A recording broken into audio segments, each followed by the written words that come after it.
Hey, Emily. I was wondering if you wanted to hang out with me this weekend. I found a really cool restaurant, and I'd love it if you and I could go check it out. What are you talking about, Carla? We have our high school reunion this weekend, remember? Did you forget about that or something? Wait a second. You mean to tell me that you were really going to that loser convention? Loser convention? What do you mean by that? Come on now, Emily. You have to know that people like us are cut above the other normies we went to school with. We've already achieved more in our lives than any of them probably will for decades to come. So I think we're better off skipping the reunion and doing something fun. I'm sorry, but I'm still not quite sure that I'm following what you're getting at. I mean, you don't really feel that way about everyone that we've gone to school with, right? Well, it's true, isn't it? I mean, okay, maybe you and I specifically haven't done things with our lives. But we're both engaged to people who have, isn't your fiancé the general manager of the company he works for?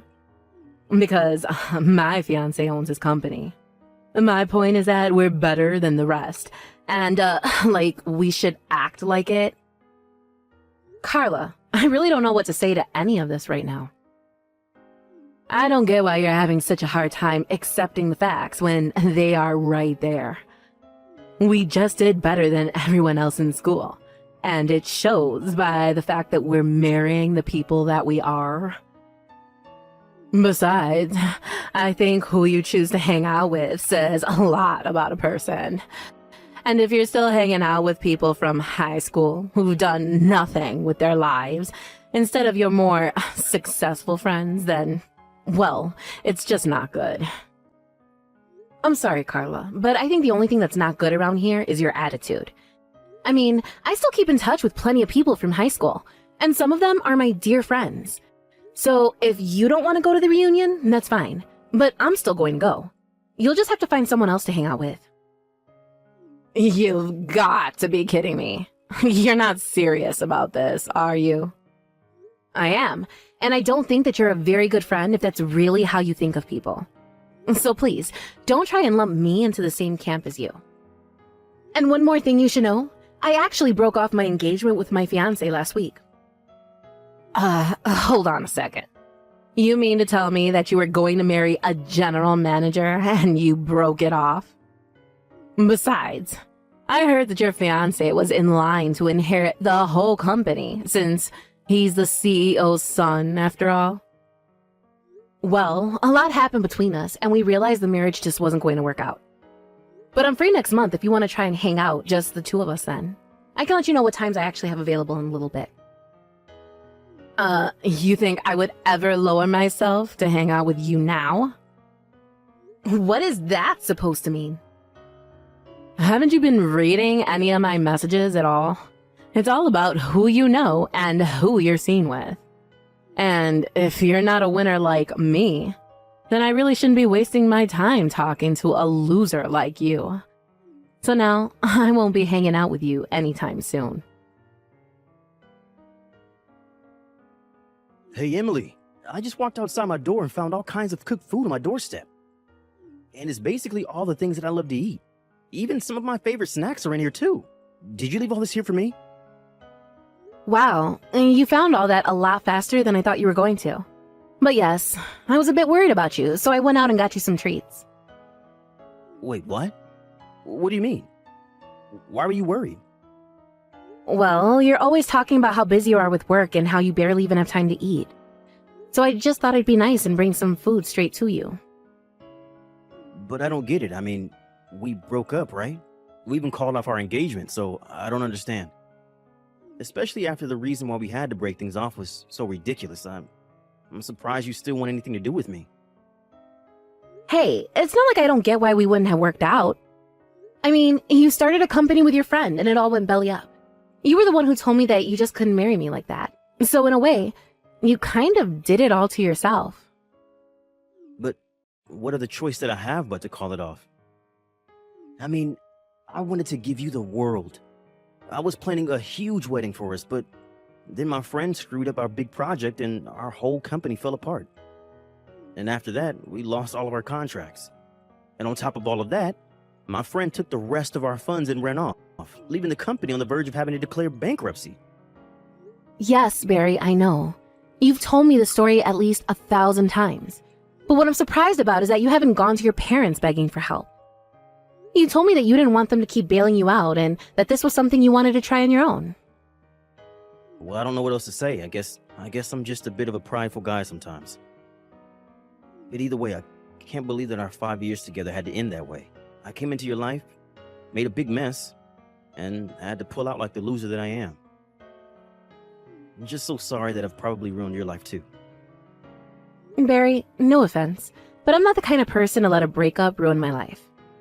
I am sad that things went the way they did, but not even you have the power to ruin my life with your presence or lack thereof. What do you mean by that? I mean, that I don't care that we're not engaged anymore. But it doesn't mean that I don't care about you.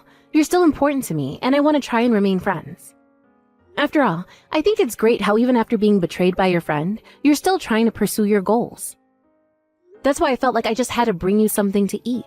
I mean, you've been working so hard. And knowing you would probably work all night without taking a bite before you even realized it was morning. So, at least eat something before you finally go to bed. Otherwise, you're just going to be good to no one. Thank you so much, Emily.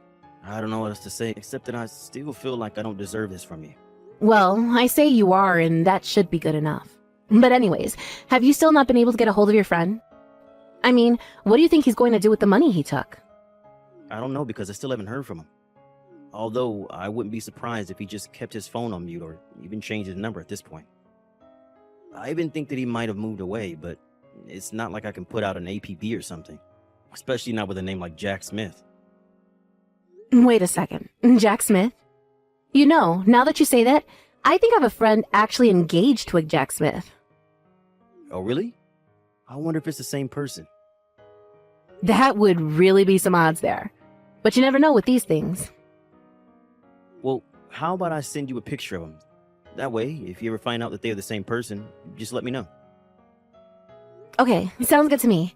Anyways, good luck with the rest of your work. And you better eat something or else. Got it? Carla, what is the matter with you? Why would you do this to me? Why would you throw all this water on me? Aw, I'm sorry. I was just trying to think of a way to make you go home, and that's all I could think of. But this is what you get for not leaving when I told you to the first time. I just had to do something to make you go away, you know? No, I don't know. And just why do I have to go home, huh? I thought you invited me to your wedding because we were friends. Why even send an invite if you're just going to tell me to go home? You're almost right there. I almost saw you as a friend, but then you revealed to me that you were nothing but a loser. When I heard about how you broke off your engagement, I instantly started to regret inviting you here. And so, when I saw you arrive this morning, I knew that I had to do something. You could have just told me before I got there that you didn't want me to come. You didn't have to dump a bucket of water on me like some kind of middle school prank. I have had enough out of you. We're not friends, got it?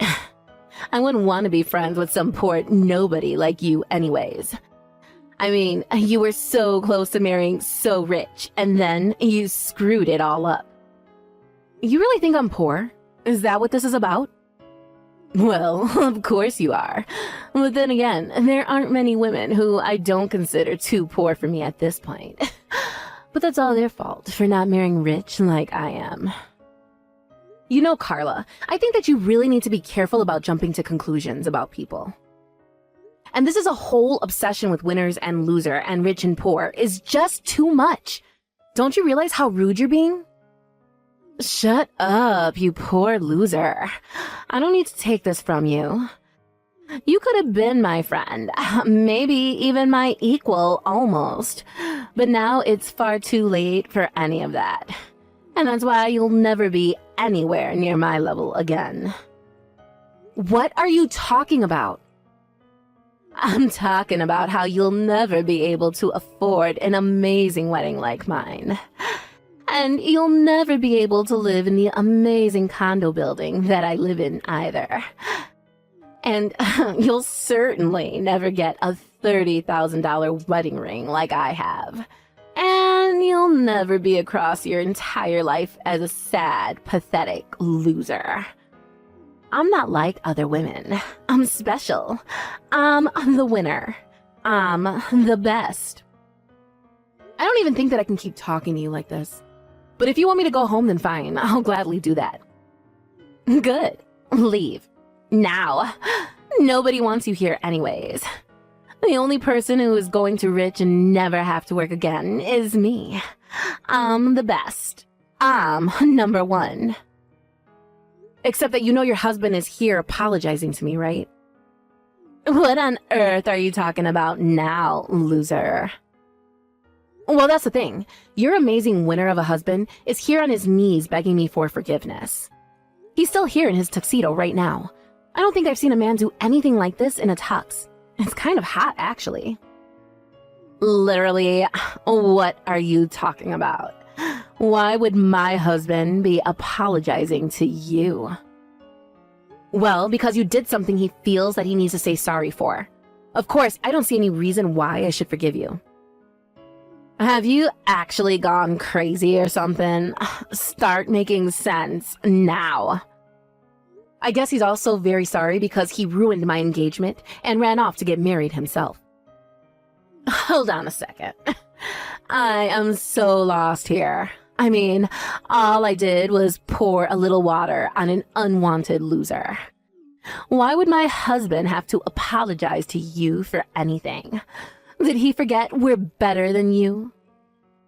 You don't get it. This is much bigger than you and your dumb prank. You see, it's your husband's fault that my engagement was called off. That's why he's here begging. But how? I still don't get it. Well, because it's his fault that my fiancé Barry and I had to call off our engagement. You see, Barry and Jack started a business together.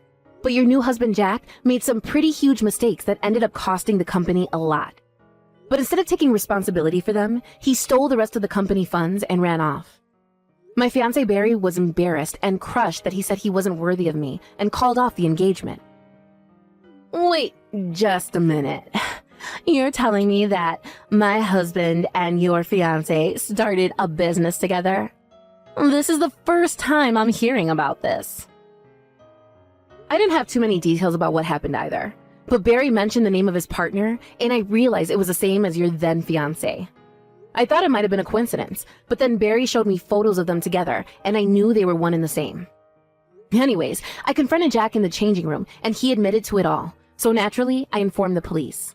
But don't worry, I know that you want to have your wedding, so I told them not to show up until after the vows had been exchanged. But I guess I won't be here to see it since I'll be going home. But I hope the two of you get what you deserve. But you can't be serious, right?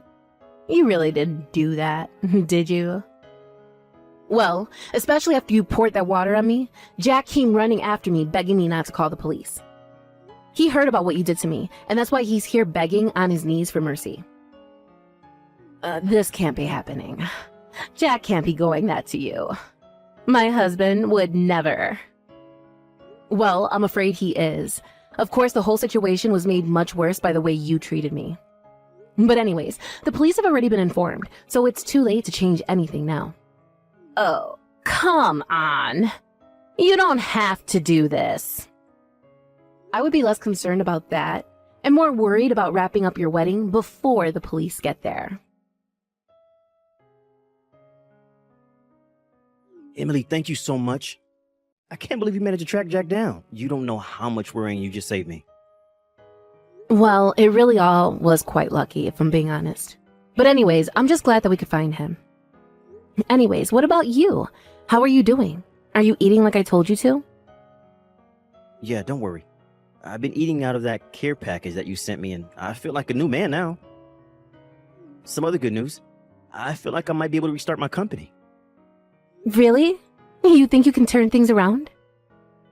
Yeah. I know that I've basically lost all of my clients, but now that Exodus has stopped and I'm left with the ones that really believe in me. Not only that, but they understood my situation and said that they would recommend my business to associates here. And I've already started getting calls from new people wanting to work with me. So now I think I have enough funding to keep my project going. Barry, that's incredible. Congratulations on that. That's so amazing. I knew that things would work out for you. It's not me. I've just learned so much about business ever since I was little from my parents. I mean, I feel lucky that I was born into the family that I was, but also because of it, it means that I understood the risks of doing business. But there's one more thing that I'm hoping to set right now, and that's you. Me? What do you mean by that? I mean that after Jack stole my money, I told you that I could marry you, but this whole experience has taught me that I really need you. And now that we caught Jack, I want to ask again, will you marry me? Because if you say yes, I promise that I'll never let you go no matter what. I swear I'll do everything in my power to make you happy. Oh, Barry, I want to say yes, but I know you and your business too well. How about you focus on your company first?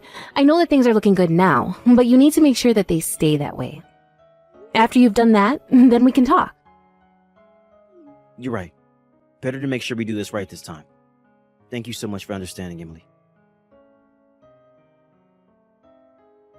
Emily, this is all your fault. The police just took Jack away.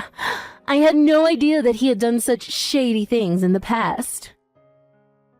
From what I heard, Barry wasn't even the first person that Jack had done this to. Apparently, he had a pattern of scamming people out of their money like that.